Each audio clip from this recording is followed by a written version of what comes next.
everybody, it's me, Sushreeya. We all know Earth as one gigantic magnetic sphere, but did you know inside Earth we have 4 different spheres? Well, not exactly spheres, but we call them 4 different portions, you could say. That includes the biosphere, the geosphere, and hydrosphere, and what you know most commonly, that is the atmosphere. And each one contains a certain amount of things, and things that we need to become a community, and things we need to survive. So let's get on to it. First, you have the biosphere. Bio basically means living things, or life. So this is the portion or area of life.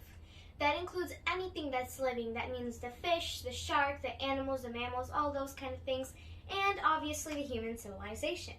It also can include trees. Here we have the geosphere.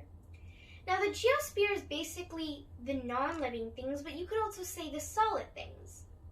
That can mean the volcanoes, or the lava that turns into rocks, the gravel, the dirt under the deserts where the cactus are. And then there's one thing I want to know. You know here how I said trees are part of the biosphere? Well, each sphere is always linked to each other, like I said here. Under the cactus lies the geosphere, the dirt you have. But above that, you have your biosphere. You have the trees. You could have humans walking by. You could have your owls there and your camels.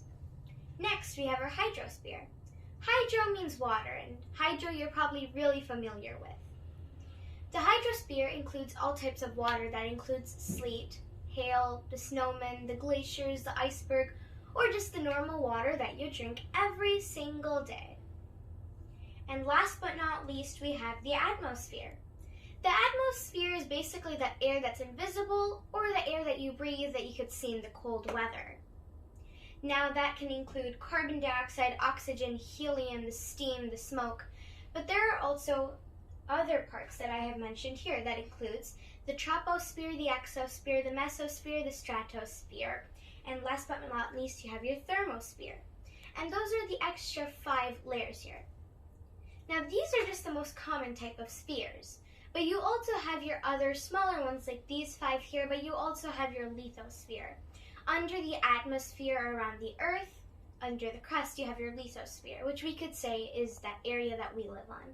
Under there, you have your mantle and your core. So this is what I wanted to talk about.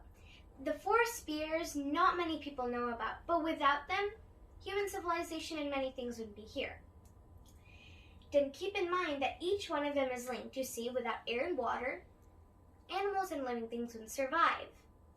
Without the dirt and everything, we would have a bunch of landslides everywhere because the trees don't have a solid platform. We wouldn't have a place to walk on. We wouldn't have shelter. So each one of them is linked in a certain way that creates this giant sphere and this awesome home that we call Earth. I hope you enjoyed it, guys. Bye. Stay safe.